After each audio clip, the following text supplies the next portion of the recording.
There was a foundation of tough love with my father. He would beat my ass when I was 5 years old. There's a testosterone thing that just happens between sons and their fathers. And he wanted sympathy. And I said, if you want sympathy, go home to your mother and get it. He said, you are throwing it all away. It is the worst mistake you will ever make. And I wish I had someone who could just pull me aside and, hey, it's gonna be okay. It's gonna be okay. I had a very complicated relationship with my dad. And it was really, there was a foundation of tough love with my father. And wasn't a big I love you guy. My dad got into professional wrestling in the 60s and the 70s. 150 pounds, Rocky Johnson. He would get up at usually 5:30 in the morning, and he would say, if I get up, you're gonna get up too. Yes. And I wouldn't work out, but he would just make sure that I was there and be with him, and that was our time that we could spend together. My dad always said too that regardless of what you do in life and where you go, respect is going to be given when it's earned, and you have to go out and earn it every single day. So at 14 years old, I thought, well, what can I do? The heroes in my life, Muhammad Ali, for example, professional wrestlers, they're all men who have worked hard with their hands and they built their body. Yes, that's what I'm going to do. I'm going to do what my dad taught me and these other heroes. I'm going to go build my body. And I went out and I played football for Jody Swig. I fell in love with the game of football, and I started getting recruited from every college across the country. My thought process started to change. That's when I started thinking about goals and what I wanted to accomplish. My goal was to play in the NFL. Again, because we didn't have a lot of money, so I wanted to be the first one to buy my parents a house, and the dream didn't come true. I didn't get drafted. I didn't get any offers, nothing. I had to work up in Canada at the Canadian Football League. When I was cut from there, I had my dad had to come pick me up, and I'll never forget, we were on I-75. He lived in Tampa, came to Miami, got in his pickup truck. We drove up I-75, and I'm 23 years old. I am forced to move back in with my parents. He got sassy with me one time. It was about 1.5 miles from home, and he wanted sympathy, and it was pouring down rain. And I said, if you want sympathy, go home to your mother and get it. And I wish I had someone at that time who could just pull me aside and, hey, it's gonna be okay.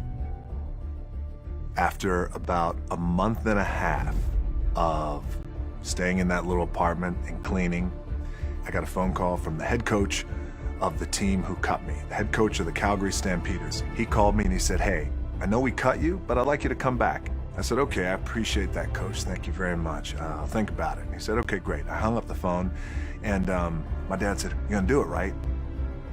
I said, no, I don't think so. And he goes, what? I said, my gut tells me I'm done. He said, what are you gonna do? I took a deep breath. I said, I'd like to get into the business. He said, what business? I said, the wrestling business. He said, you are throwing it all away. It is the worst mistake you will ever make. He said, you're ruining your career. At that time, we were living in a small apartment in Tampa, Florida, and he said, look around. This is what I have. I don't have anything. And I don't want that for you. He said, maybe I'll be no good. But I feel like in my heart I have to do this. Oh, you get goosebumps listening to this crowd. I was the hottest heel in the company. And things were on fire. Correct me if I have any of this wrong. You bought your mom a house for Christmas. I did. 1218.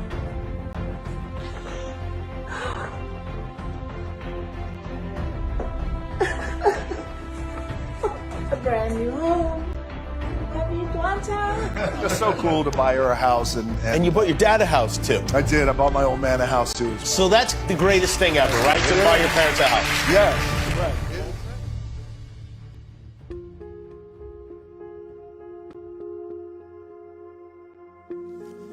I wish I had one more shot, just to say goodbye, say I love you, say thank you. Rocky the Soul Man Johnson passed away He passed away on January 15th, and we just buried him a few days ago. And I didn't get a chance to say the things that I wanted to say, or I wish he would have said the things to me, the important, critical things that anchor us that I didn't get from him. But then the birth of a child and what that does, and the lens perspective that just shifts, it's the greatest thing that I have ever experienced in my life. My daughters taught me how to be more caring and more sensitive and more selfless. Yeah. My dad loved me with the small capacity in which he was capable of. So the relationship that I had with my dad was a relationship that was appropriate at that time. Very important to heal, to make sure that we come back to a gratitude for what I was able to have with him. What the soul man, my dad, was able to accomplish during his career was no small feat.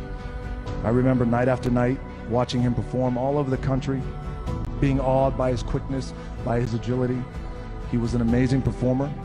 And for Dwayne, for everything you've done for me. You made me proud by continuing our family wrestling legacy. But I will say this from the bottom of my heart, and I love him very much. He's my son, and he always will be, and I'm very proud of him. I learned from that, and so with my daughters, I want to be as full and as present with the love that I give them. I want my daughters to know that I love them unconditionally. So proud of you. Yeah, she's like, oh my God, you're embarrassing me. She's like, don't do it. She's like, don't do it. The thing that has worked for me is to remember the hard times. I've realized that the most important thing that I could do with my daughter is lead our life with love. I said, do me a favor, I want you to tell me what's the one thing that you love most about our relationship? She said, well, that I trust you. For a 13-year-old girl to say that to her dad, considering where I was at 13, I love that girl. If you guys out there, if you have parents around, your mom, your dad, your wife, your husband, your babies, your children, your best friends, your grandparents, text them, call them, go see them if they're close by, and if you can hug them, I want you to hug them, because you never know what's around the corner. You just never know.